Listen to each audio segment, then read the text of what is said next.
Okay, ഞാനിപ്പോൾ നിൽക്കുന്നത് saint James ആശുപത്രിയിൽ തന്നെയാണ്. ഇവിടെ നിന്ന് മെഡിക്കൽ കോളേജിലേക്ക് മാറ്റിയിട്ടില്ല. കാരണം ഇൻക്വസ്റ്റ് നടപടികൾ ആരംഭിച്ചിട്ടേ ഉള്ളൂ, അത് നടന്നുകൊണ്ടിരിക്കുകയാണ്. ഇൻക്വസ്റ്റ് പൂർത്തിയായതിനു ശേഷം പോസ്റ്റ്മോർട്ടത്തിന് വേണ്ടിയിട്ട് തൃശ്ശൂർ മെഡിക്കൽ കോളേജിലേക്ക് മാറ്റും എന്നാണ് നിലവിൽ അറിയിച്ചിരിക്കുന്നത്. ആദ്യം പോസ്റ്റ്മോർട്ടം നടക്കുന്നത് താലൂക്ക് ആശുപത്രിയിലാണ് എന്നാണ് അറിയിച്ചിരുന്നത്.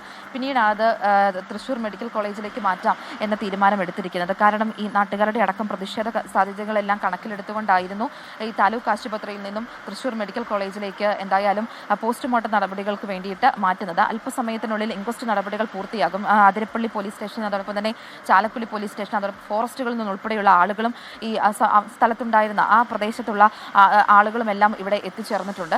വലിയ പ്രതിഷേധം ഇവിടെ വരുന്ന നാട്ടുകാരുടെ ഭാഗത്തു നിന്നുമൊക്കെ ഉയർന്നു വരുന്നുണ്ട്. അവർ ഉന്നയിക്കുന്ന ഒരു പ്രധാനപ്പെട്ട കാര്യം എന്ന് പറയുന്നത് നേരത്തെയും ഇവിടെ ഈ രീതിയിലുള്ള അപകടങ്ങളൊക്കെ ഉണ്ടായതാണ്. ഞാൻ ആദ്യം രാവിലെ സൂചിപ്പിച്ച ഒരു കാര്യമുണ്ടായിരുന്നു. ഇതിനു മുൻപും ഈ ഭാഗത്ത് കാട്ടാനയുടെ ആക്രമണമൊക്കെ ഉണ്ടായിട്ടുള്ളതാണ്. തൃശ്ശൂർ മെഡിക്കൽ കോളേജിലല്ലേ പോസ്റ്റ്മോർട്ടം? ചാലക്കുടി താലൂക്ക് ഹോസ്പിറ്റൽ, താലൂക്ക് ആശുപത്രിയാന്ന് പറഞ്ഞു. മെഡിക്കൽ കോളേജ് പറഞ്ഞാൽ മാത്രമേ ഫോർവേഡ് ചെയ്യുള്ളൂ. അവിടുന്ന് റെഫർ ചെയ്യുന്നതിനനുസരിച്ച് ഫോർവേഡ്. അത്രേ ഉള്ളൂ. സംസ്കാരം ഉൾപ്പെടെയുള്ള കാര്യങ്ങൾ അത് തീരുമാനിച്ചിട്ടില്ല. മക്കൾ വരാനുണ്ട്, പുറത്തുനിന്ന് വരാനുണ്ട്.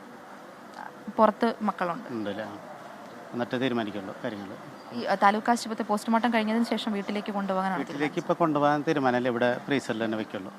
മക്കൾ തിരിച്ചെത്തിയതിനു ശേഷം വീട്ടിലേക്ക് നടപടികൾ നടന്നുണ്ടാവുള്ളൂ. ഇവിടെ ഇതിനു മുൻപ് ഈ പ്രദേശത്ത് മരണം സംഭവിച്ചിരിക്കുന്ന പ്രദേശത്ത് കാട്ടാനാക്രമണം ഉണ്ടായിട്ടുണ്ട്.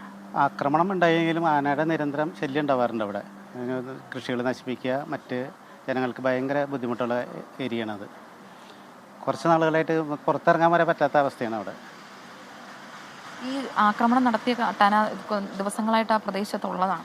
കുറച്ച് നാളുകളായിട്ട് സ്ഥിരമുണ്ട് അവിടെ.